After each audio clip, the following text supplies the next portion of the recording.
Hi Yogesh. Hello, Sonika. As you already know, we are here to discuss on a project on which we are currently working on, which is ESP hosted. Basically, I'm working on a solution where I want Wi-Fi connectivity on my Linux-based host, but I don't have Wi-Fi controller on it. So, could you please help me to understand how ESP hosted will fulfill my requirement? Definitely. So, I think you have come to correct place. So, ESP hosted can actually give your connectivity solution.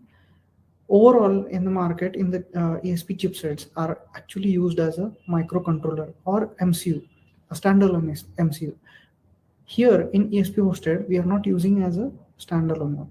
So we are introducing one different mode, which is a communication coprocessor, within which we are actually attaching ESP chipset to your Linux SoC so that you can get the Wi-Fi connectivity on your chipset. Okay, so communication coprocessor, that sounds interesting. So, but I'm a little bit confused here. So, can you please tell me, like, how can I directly get Wi-Fi connectivity on my host? I mean, how is that possible? So, if you can explain in detail, it will be really helpful. Definitely. So, but first I will try to give you some brief what is ESP hosted, and then we can discuss that. So overall, ESP hosted is an open source solution that provides a way to use Espressif modules as a communication coprocessor. This solution provides Wi-Fi connectivity like Wi-Fi and Bluetooth to host microprocessor or microcontroller, allowing it to communicate with other devices. This solution can be used with both RTOS based and the Linux based systems. In this solution, there are two different variants. One is ESP hosted NG, that is next generation, and another one is ESP hosted FG, which is a first generation. So I will just try to dig little ahead, and we will, as you are using the Linux based device where you want to get the ESP hosted, I will just go to the next generation. Can you see the block diagram here? Yes. So overall, I will try to explain this block diagram. In this, you can see there are two major parts. One is the down part, which is ESP chipset, and the above part is Linux host. And you can see the legends in the bottom. The yellow colored components are ESP IDF components. In the blue color, ESP hosted NG components are there. Basically, ESP hosted software will be in the blue color. And the gray color is for the third party components. Basically, these are the components we are going to use it, but we are not going to change it. Okay. So I'll try to explain ESP part first, and then we will gradually move to the Linux counterpart. In the ESP, you can see the blue colored ESP hosted NG firmware. This is a software, a small software which you need to burn or flash on the ESP chipset. Just down, you can see two components, that is ESP Wi-Fi driver and ESP HCI driver. These two components are used from the ESP IDF, and they are used as is, so there is no change as such. Now we will try to go little up towards the Linux. You can see there is a standing line or arrow in between ESP and Linux host, and just above that arrow, bus driver, SDI, SPI, or UART. So what I mean to say is ESP and Linux are connected with SDIO or SPI or UART or combination of these. We call this as a transport combination. Now we will try to understand the Linux host part. Overall, Linux is divided into two parts. One is the kernel space and another is the user space. The user space is more of used for the user applications, and the kernel space we will have the kernel driver here. In the user space, you can see there are three legs. First is the WPS applicant, second is the networking applications, and third one is the Bluetooth. I will try to focus on the WPS applicant first. WPS applicant is a standard software which is run on general all the Linux based systems. This software is actually used to get Wi-Fi connection working on your Linux. Okay. So whenever you're starting your system, this WPS applicant by default will be running on your Linux. Will be communicating the underlying nodes like libnl in the user space itself, then going to NL802.11 in the kernel space, interacting with the CFG802.11, and then communicating with the ESP hosted ng driver. Now let us stop here. This vertical line, we are seeing that WPS applicant, libnl, and so on and so forth till CFG802.11. These are all grayed or gray color. These components are as is used. We are not changing anything out of it. Now we will resume that when the WPS applicant is up, it will try to get the Wi-Fi working. So with the configuration it has, it will communicate till CFG802.11, and you can see the blue colored ESP hosted ng driver, which is actually integrated with CFG802.11 APIs. Now, whenever the request comes from the WPS applicant, it will enter into the ESP hosted ng driver, and following ahead, it will go through the bus driver like SDI, SPI, UART, the peripherals we are connected. It will enter into the ESP hosted ng firmware. Okay. It's an ESP firmware. And below it, ESP Wi-Fi driver is actually whenever the request is coming for Wi-Fi related needs, it will communicate with your AP and get it back whatever the response we have got till Wi-Fi WPS applicant. Right. So this is overall how the Wi-Fi or WPS applicant actually tries to configure something. It will travel this path. Now, once this WPS applicant has got the Wi-Fi active Wi-Fi connection, there is a one new network interface which we are going to introduce. That is going to be ESP*0, for example. That will be used ahead. I will just tell you. So in the second leg, in the standing second leg, you can see the networking applications. So this networking application, you can assume it as a kind of something socket or something being run in the user space. Now it is going to, it wants to transfer something on top of TCP/IP stack. So now your ESP*0, which we had got up, whenever you are transferring, it will go through that network interface, end up in the ESP hosted ng driver, and the path remains same. It will follow through till Wi-Fi driver. It will go to the Wi-Fi, and back and forth the data transfer happens. So you could understand. So I just wanted to highlight the WPS applicant leg is for the controlling of the Wi-Fi. The networking application is the data path, what we are talking about. Now third leg, which is last leg in this slide, is Bluetooth applications. We have Bluetooth control utility, which is given by the BlueZ itself, which runs in the user space. Using the whenever we are trying to communicate with Bluetooth, this utility will in turn communicate with BlueZ core, which lies in the kernel space, and that particular will communicate with ESP hosted ng driver, and the communication will go further down. It will end up in ESP hosted ng firmware. Here it will take another path, ESP HCI driver, right, and it will communicate with the using the ESP chipset's Bluetooth controller. It will communicate with your other devices of Bluetooth. So this is overall how the Wi-Fi and Bluetooth comes in picture, how they are communicating over the ESP hosted software. Okay, so here I can see Wi-Fi and Bluetooth both are supported by ESP hosted. So can I use it simultaneously? Yes. So overall ESP hosted software was designed such a way that it was expected to be coexistent, like Wi-Fi and Bluetooth both will be working at the same time.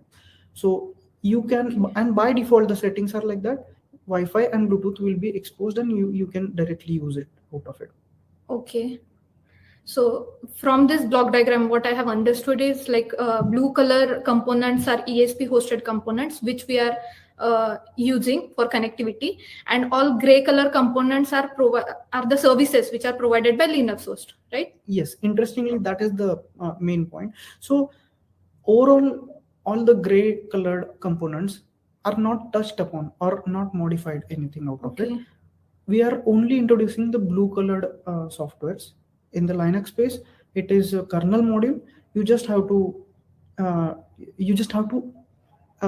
install it in your Linux system or insert it in Linux system, and that's all. You don't have to do anything other than that in Linux subsystem.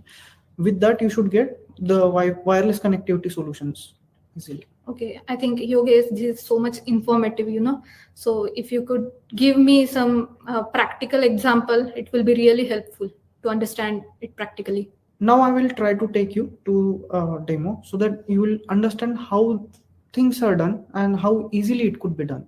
So when we try to Google ESP hosted, you can see there is a ESP hosted repo. And I'll just try to go through the repo. So this is the repo, how it looks like. I will just move to the detailed documentation, and here we will go in the setup.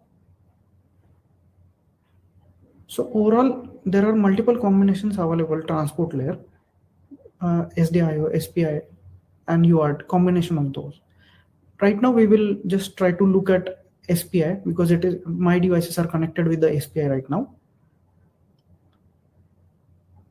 And these all transport combinations are detailed enough. In the right side, when you expand, you will get to know all the details. Now this is SPI demo we are talking about. You can see in the left side, the Linux subsystem will be sitting. Here we have taken Raspberry Pi as an example. In the right side, there is a ESP32. It could be any variant like Room or any other ESP32 variant you can use. These are the pin combinations actually above here are connected. Now this pin configuration, the pin length of the jumper cable should be minimal enough. We are suggesting it to be less than 10 centimeter. Okay. Let's go to the software counterpart. In the software setup, first thing we need to do is load the ESP binaries, basically flash the ESP firmware.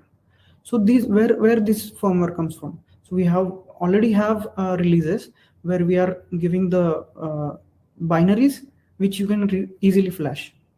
So I'll just download this.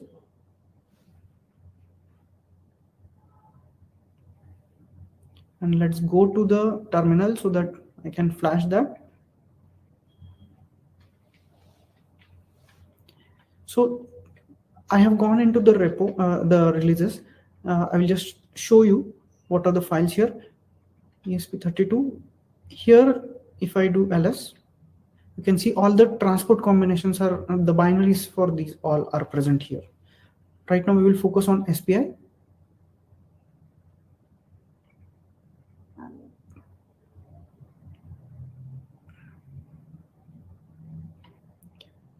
Now you can see there are many files here, binary files, and there is flashing command.txt. We'll just cat that file, copy paste the command,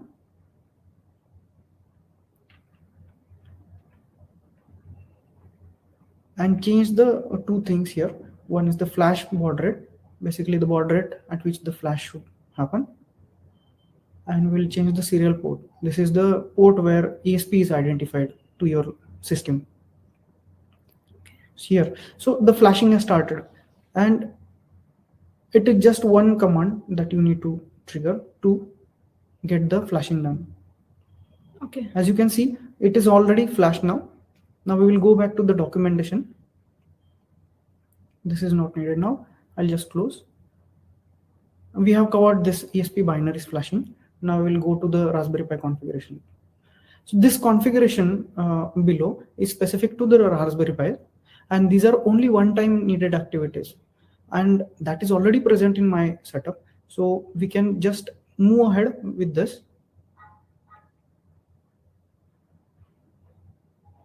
Okay, so this is the GitHub repo where we are right now. We need to clone.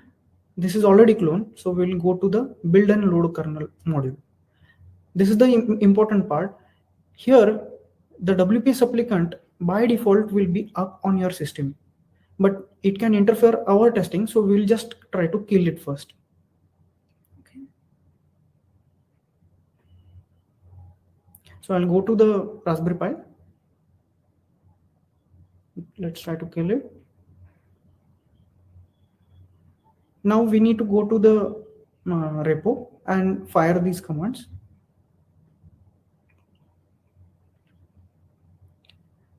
So this is rpinit.sh is actually a bash script which is for building the kernel module in the Linux system and inserting it. When we insert this module, it will create a ESP*0 interface, which is network interface, which is compatible with 802.11. So once this is done, we will check ifconfig and iwconfig to verify the interface is created or not. Just allow one moment. So ifconfig, if I do, see, these ESP*0 is created and you can see it is up. It doesn't have IP address. I'll just try to iwconfig. And here ESP*0 is also there. And you can see, you can notice the it is not connected, not associated. Now we'll go back.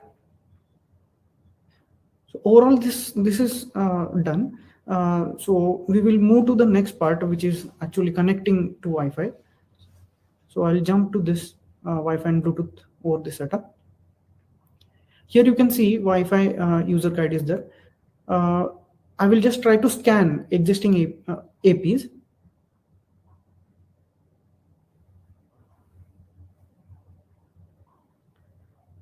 So it is listing all the APs. I'll just try my AP here. Okay, so it is the AP is hosted WPA2. I created with WPA2 security. So there are two types of modes available. Open mode. Right now we are having WPA2, so I will jump to the security mode WPA2. WPA2 passphrase, we will try to create a configuration which is understandable by the WPA supplicant. So SSID we have to change and the password we have to change. By the way, these commands are standard. So WPA passphrase, and we are not giving it anything. It is already available. We will try to start the WPA supplicant. We will try to run it in background. So here you can see the event connected is fired. So it is connected already. Let's verify it. Now you can spot the difference. ESP*0 has access point listed. So it is already connected. And it is connected with the SSID, which is hosted WPA2. So this is connected. Let's try to get the IP now. So DHCP we will try. Okay, IP is there. Now I'll just ping. See, so in very less time and very less commands, we are able to get the Wi-Fi up. And this is all about, Wi-Fi subsystem. Now I'll try to focus on Bluetooth also, because it will be easier to showcase that. BT, I will try to enter. For BT, you have to do Bluetooth CTL. And we will try to scan the neighboring Bluetooth devices. Okay, so my device, my mobile is actually having the A2DP source. So we will try to exit from this because we need pulse audio, because otherwise it cannot go ahead further. So let's exit, and pulse audio I will just start.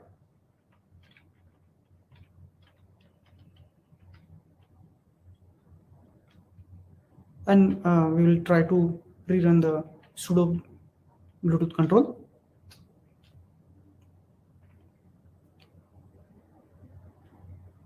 Now we will try to scan neighboring devices.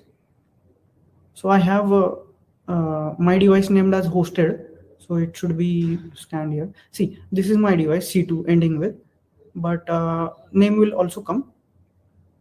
Let's see. Okay, this is a paired device already, so I don't want it to be used. So I'll just remove it so that we can create a fresh pair request.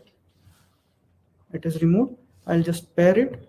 Okay, it is detected as new. Now I can pair it. Yeah. Okay. So I have got the request on my mobile. I'll just accept it. and see the pairing is successful. I'll just try to connect it.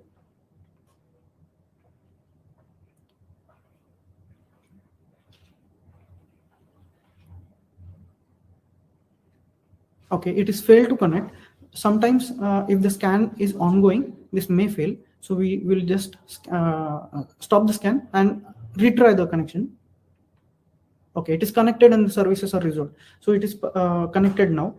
Now I will just try to shut it off, the Bluetooth of my mobile, and let's see if it is disconnected or not.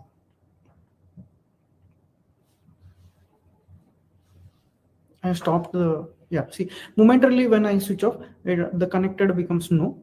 So this is, so it is momentarily, you can see all the status. This is all about Bluetooth. I'll just show you HCI config, which is a utility. You can understand how is the HCI 0 is working. So right now the connection is on the SPI bus, as we have already done it on the SPI. Okay. So this is all about the Wi-Fi and Bluetooth getting up in your Linux subsystem.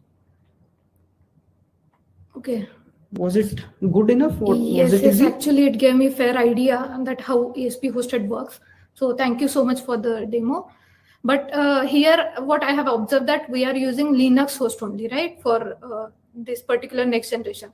But what if I have MCU based host and I want Wi-Fi connectivity on it? Then how can I use this solution? Definitely, I will try to showcase that as well. So this ESP hosted next generation was more focused about WPS applicant, or more focused about the Linux subsystem or Linux devices. Now I will try to show you how the MCU counterpart or MCU host can work with the ESP hosted. So can you see the diagram here? So ESP hosted, yes. This is specific for the ESP hosted first generation. In the previous diagram, it is almost similar to the previous block diagram. You can see the ESP components and the yellow colored, blue colored components are almost same. You can spot the difference. There is a one extra blue colored box in the MCU host side. Right. So I'll try to explain in a stepwise manner. So ESP in the bottom, you can see ESP hosted firmware. First generation firmware is there instead of next generation. Mm-hmm. Below that, ESP Wi-Fi driver and ESP HCI driver. These are same inherited from the ESP IDF components. Above that, the connections are same transport combinations you can use in the FG and NG and FG. So those are SDIO, SPI, UART, and combination of those. Above it, in MCU host, you can see blue color ESP hosted FG driver, which is basically our software, which you can use with the MCU host. Okay. Just above it, in the left side, you can see custom control path. Why this this is the main difference in between the FG and NG, that is first generation and next generation. So next generation had WPS applicant in the Linux ecosystem, but in MCU host we do not have WPS applicant running or anything like that. So what approach we tried to do is we introduced our own custom control path, basically some APIs that could be easily integrated with your networking application.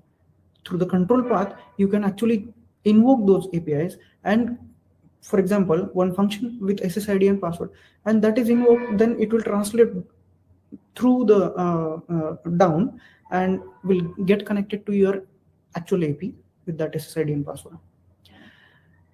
So overall control path will try to get you the connection of the Wi-Fi. Once this control path is done, the data path in the right side, you can see the networking application can push some data or any throughput or anything data. It will go through the TCP IP stack. Again, same path, it will translate and to the ESP IDF components, and will try to push the data and back and forth. So I hope this is clear, understood properly. Yes, so I can spot main two difference over here. So for next generation, it is basically used for Linux based host, and first generation is for MCU based host. And custom control path, which you have mentioned. So in Linux-based host, we have WPS applicant for getting Wi-Fi connectivity and all. And so in first generation, we have custom control path, right? So Perfect. okay. Yes. So what other differences are there? I mean, are there any other differences in between two variants? Okay, so I will just try to show you what all the possible differences are existing in the system. So this is the overall comparison of the FG, like first generation and the next generation. Okay. So in the left side, you can see ESP hosted first generation, and in the right side, you can see ESP hosted next generation. And I will just try to go through this list feature by feature. So supported platforms on the first generation, those are MCU and Linux host, and in the next generation there is Linux only host. Okay, so Yogesh, hold on here. So I can see Linux host is supported by both the solution. So what is the difference then? I mean, if I can use Linux host in both the cases. Okay, that is good. I was expecting this question. So first generation is usable by the MCU and the Linux host both. If you remember, in first generation we had a custom control path which was usable by the MCU and Linux host both, so they can both use. Okay. But in the next generation, because it is 802.11 configuration or WPS applicant based configuration, you can only use with the Linux ecosystem. Okay, so this is custom control path. Even though it is usable in MCU, it could be usable from the Linux as well. Okay. Understood? So I'll just go to the next items. Wi-Fi configuration mechanism. So here, as we discussed, in first generation, we are giving the custom control interface or control path to connect it with your Wi-Fi. And in case of next generation, it is NL802 or CFG 802.11 based or WPS applicant based connection. Right. In the network interfaces available, basically after inserting the module, these are the exposed type of Ethernet interfaces what we are talking about. In the first generation, we expose 802.11, 802.3 Ethernet interface in case of first generation. But in case of next generation, we expose the 802.11 Wi-Fi interface. Basically, why? Because we want to configure it through CFG 802.11. Mm-hmm.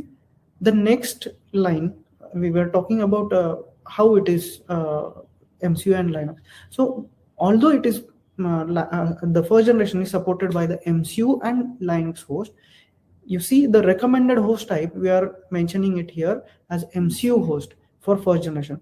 And in the next generation, we are talking about Linux host. Okay. So CFG 802.11 or WPS applicant way makes it seamless way for Linux ecosystem. Got it. Okay. The coming up next is Wi-Fi features. We are supporting 802.11 BGN in case of both. The transport layer, as we discussed, remains the same. The transport combinations also remains the same, which are based on the SDIO, SPI, and UART. The Wi-Fi mode, in case of first generation, they are supported as station mode and soft tapping mode. But in case of next generation, we are supporting station. In case of Wi-Fi security protocols, we are supporting Open WPA, WPA2, and WPA3 in case of first generation. In case of next generation, we are supporting Open, WPA, and WPA2. For Bluetooth, we are supporting Classic BT, BLE 4.2, and BLE 5.0 in case of first generation. In case of next generation, we are supporting Classic BT and BLE 4.2. When we come to chips which are supported for these solutions, for first generation, we support ESP32, ESP32C3, ESP32S2, ESP32S3. And in case of ESP hosted next generation, we are supporting only ESP32. I will just come to important part, which is IPUF throughput. So overall, the data path remains the same for both of them. So we have achieved 25 Mbps in case of RX and TX, both the cases. Okay, so one more thing here, I can observe that first generation variant supports more features than next generation. So do you have any plan to support this in next generation, these features? Actually, So first generation we have developed already, and Okay. we wanted to have the experience of the seamless way. So 802.11 is the next generation we have recently developed.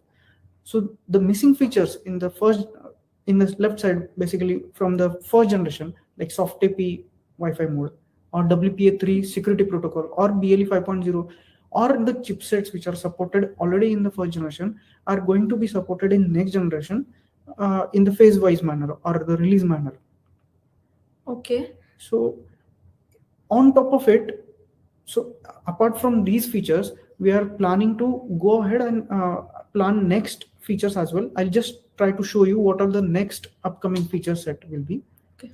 So what next? The next features are Wi-Fi 6 support, the BLE 5.2 support, USB support, 802.15.4 support, basically through the thread. And the next ESP chipsets which we are going to support in future are ESP32 C2, C6, C5, and H2. Okay. One more thing, like, can you tell me what are the application for this ESP hosted, or who are the target customer for this? Definitely. So when you talk about the ESP hosted, there are two ways how the solution can be integrated in your solution. You can have already developed your system or software, like a say legacy system. I'll just try to formulate example. Consider vacuum cleaner that you have already developed, and you want now you cannot change it, already developed solutions. So you can just attach ESP chipset to that particular SoC or the chipset, and get the ESP hosted integrated with it, and you can actually make that cloud connected or connected that particular system. So this is the one way of looking at. Other way, we can integrate the ESP hosted when you are thinking about creating new solution from the scratch. So whenever anyway, you will need the Wi-Fi or Bluetooth connectivity in your solution. Right. So from the start, you think that you are going to use ESP hosted so that you can really focus on only your business logic with what you are going to develop. So this way, these two ways, both the ways, you can integrate your solution and you can benefit out of it. Right. Okay. So one last question. Okay. So suppose I want to integrate this ESP hosted with my solution, and if I will face any issues, so will there be any help provided? I mean, how can I resolve my queries? Understood. So we have given the troubleshoot document that is already present in the repo itself. Okay. And ESP hosted is an open source solution. So this repo or the issues are already visible for you publicly. So even if you are facing any issue that must be faced by somebody else already, so you can find out through those issues. And even if it is new, just raise a issue on the GitHub repo of ours, and we will definitely help you out there. Oh, that's great. Okay. So thank you so much, Yogesh, for the detailed presentation and for explaining what is ESP hosted. So it is really helpful. Thank you so much. It was all my pleasure. Thank you. Thank you, Sonika.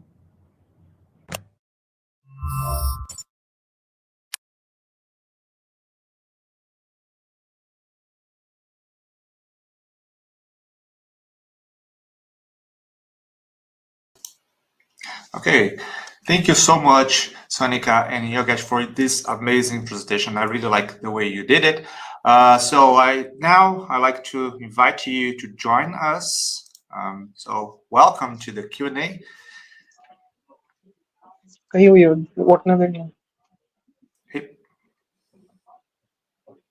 So hello, Yogesh. Can you hear us?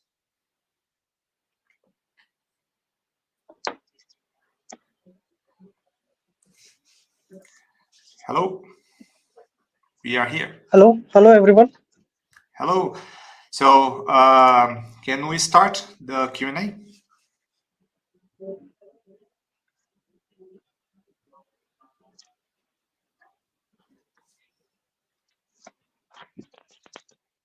Hello.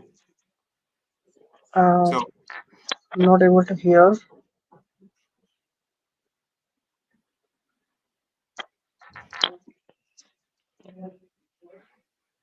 Can you hear us, or still missing the sound?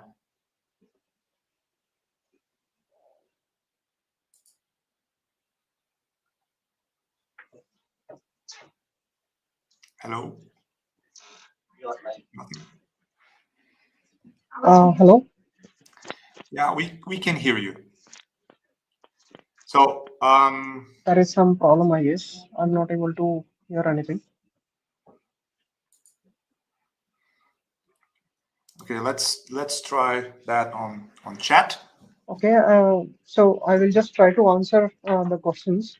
So how does it work with non-Linux MCUs? So as we seen in the slides, the FG solution, basically the first generation solution for the ESP hosted, will work for the non-Linux MCUs. So we have given example with the STM32, and you can actually use for your non-Linux MCUs with the custom control path. So for the MCU specific, you should really go for first generation. And when you want to go for Linux-based systems, you should really go for next generation solution for the ESP hosted.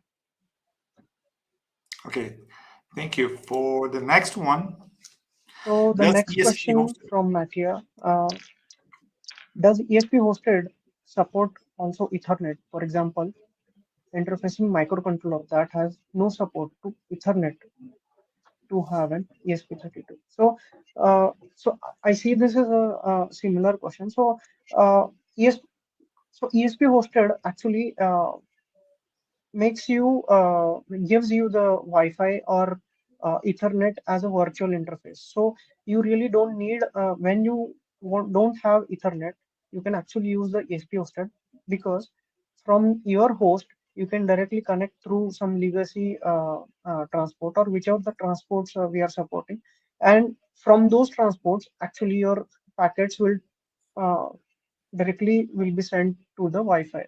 So this way there will be if your device doesn't have Ethernet, the ESP hosted will be the best communication coprocessor for you. So in case you are using Linux, you should really go for NG solution, next generation. And for the microcontroller that you are mentioning here, you can go for the first generation solution. Okay, thank you. So the last question. So what are the differences using ESP01 via RxTX and AT commands, and using the ESP hosted? So I will just try to detail here. So the ESP hosted actually has provides a standard network interface. So virtual interface we will create at the network interface we will create in the Linux subsystem. Now, the TCP IP stack which you want to run, it will be used directly from your host, say Linux host or MCU based host. That when we come to the difference, so there are two differences which I can see from ESP80 and ESP hosted. So ESP80 is a closed source, yeah, whereas the ESP hosted is a completely open source. And another difference is when you want to go for some higher throughput expected or desired, you should go for ESP hosted solution. In both the solutions, you get the connectivity, but when the throughput requirements are higher, you can go opt for the ESP hosted. Okay, thank you. We had a small issue here with the audio, but it was fixed. Then now we are on the last block. On the last talk for the first block, and we will have a 15-minute break with some cool videos about community and as well Espressif solutions, and then we will be back after those 15 minutes. Thank you.